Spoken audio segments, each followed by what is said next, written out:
देख रहे हैं न्यूज़ 7 हिंदी, राष्ट्र प्रथम। नमस्कार, न्यूज़ 7 हिंदी में आप सभी का स्वागत है। मैं हूं मधुमिता। रुक करते हैं देश की बड़ी खबरों की ओर। उत्तर प्रदेश के सीएम योगी आदित्यनाथ और आनंदीबेन पटेल का काफिला आज सोमवार को काशी विश्वनाथ मंदिर पहुंचा, जहां दोनों ने बाबा विश्वनाथ के दरबार में विधि विधान से दर्शन पूजन किया और साथ ही प्रदेश की सुख समृद्धि की कामना की। मंदिर परिसर में सुरक्षा के कड़े इंतजाम किए गए।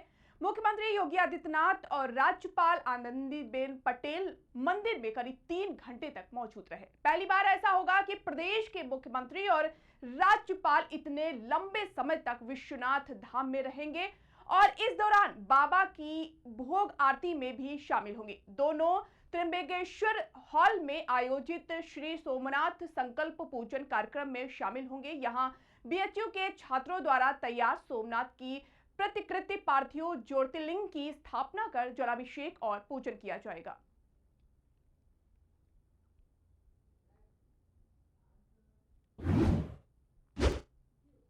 पश्चिम एशिया में गहराते संकट और ग्लोबल एनर्जी मार्केट पर बढ़ते दबाव को देखते हुए प्रधानमंत्री नरेंद्र मोदी ने रविवार को लोगों से वर्क फ्रॉम होम, कम तेल के इस्तेमाल, कम विदेशी यात्राएं और सोने की खरीदारी पर रोक लगाने की अपील की। पीएम के इस बयान के बाद विपक्षी दल हमलावर हो गए।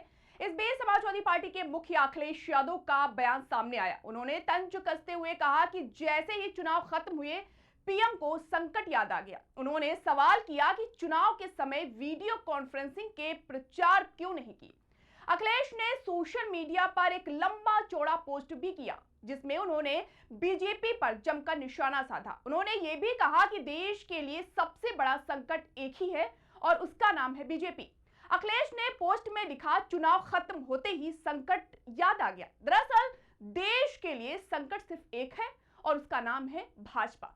मोदी के बयान पर न केवल अखिलेश यादव बल्कि राहुल गांधी ने भी हमला बोला है। राहुल गांधी ने सोशल मीडिया एक्स पर पीएम मोदी की अपील पर तीखा हमला किया। उन्होंने कहा, पीएम मोदी ने कल जनता से त्याग मांगने को कहा, सोना मत खरीदो, विदेश मत जाओ, पेट्रोल कम जलाओ, खाद और खाने का तेल कम करो, मेट्रो में चलो, घर से काम करो। ये उनके उपदेश नहीं बल्कि ये नाकामी के सबूत हैं।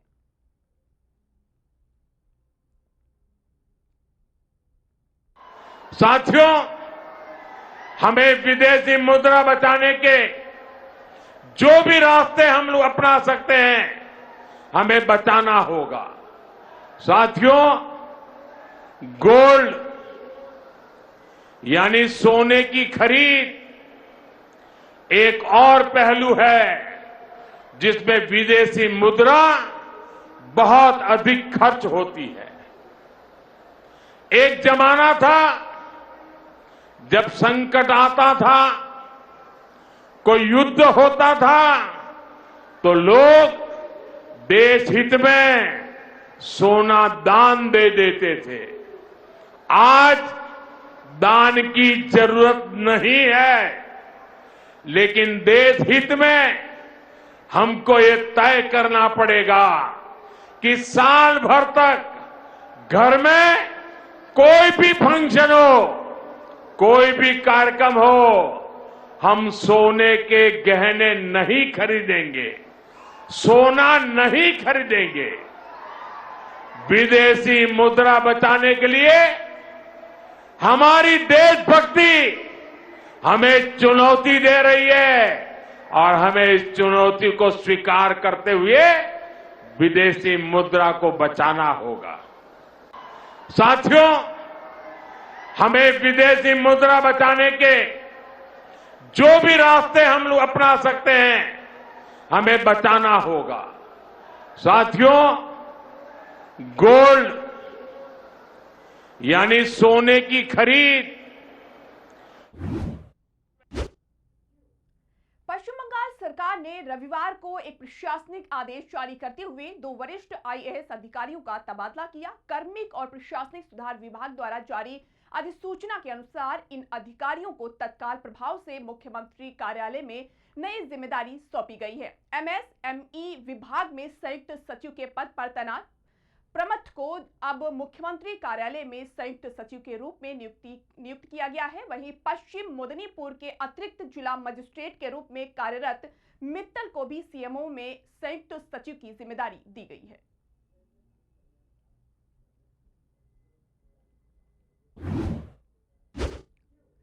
केरल के 140 सदस्यीय विधानसभा चुनाव में कांग्रेस के नेतृत्व वाले गठबंधन यूनाइटेड डेमोक्रेटिक फ्रंट ने 102 सीटों पर प्रचंड जीत हासिल की। हालांकि 4 मई 2026 को नतीजे आने के बाद भी अब तक गठबंधन की ओर से राज्य के अगले मुख्यमंत्री के नाम की आधिकारिक घोषणा नहीं की गई है। कांग्रेस पार्टी के भीतर नए मुख्यमंत्री के चयन को लेकर लगातार मंथन और चर्चा जारी है। कांग्रेस द्वारा नियुक्त 2 एआईसीसी पर्यवेक्षकों मुकुल वासनिक और अजय माकन ने 8 मई 2026 को केरल के अगले मुख्यमंत्री के चयन को लेकर अपनी रिपोर्ट पार्टी अध्यक्ष को सौंप दी है।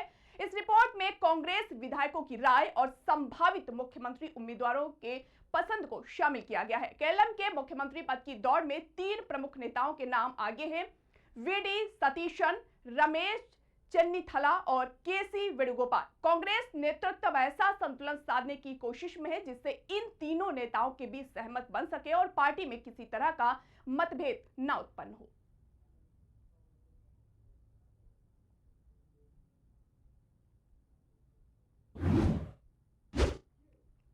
तमिलनाडु में टीवी के चीफ सी जोसेफ विजय के मुख्यमंत्री बनने के बाद अब पड़ोसी देश श्रीलंका से भी बड़ी प्रतिक्रिया सामने आई है। श्रीलंका के राष्ट्रपति अनुराग कुमार दिशानायके ने विजय को शपथ ग्रहण की बधाई देते हुए भारत श्रीलंका संबंधों को लेकर बड़ा बयान दिया है। श्रीलंका के राष्ट्रपति अनुराग कुमार दिशानायके ने अपने संदेश में कहा कि तमिलनाडु और श्रीलंका के बीच लंबे समय से संस्कृति, व्यापार और लोगों के मजबूत रिश्ते रहे हैं। उन्होंने उम्मीद जताई कि विजय के नेतृत्व में दोनों देशों के बीच सहयोग और मजबूत होगा।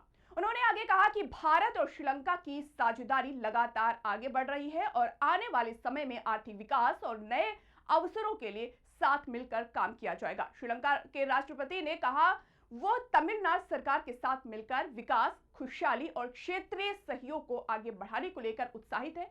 उन्होंने विजय और तमिलनाडु की जनता के सफल भविष्य की कामना भी की।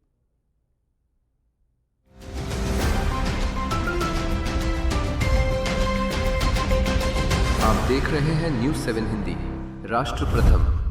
ये नया और बेहतर डीबीटी वाला घड़ी ओ इसमें भाई साहब, क्या डीबीटी? इस दाग को मिटाओ तो जाने। ये दाग नहीं, घड़ी के लिए बस निशान है। अब हुआ ना घड़ी का मुकाबला। डर्ट ब्लास्ट टेक्नोलॉजी के पावर ग्रैन्यूल्स दे फास्ट एक्शन सफाई, मिटाए जिद्दी दाग और दे बेहतरीन खुशबू। पहले इस्तेमाल करें फिर विश्वास करें।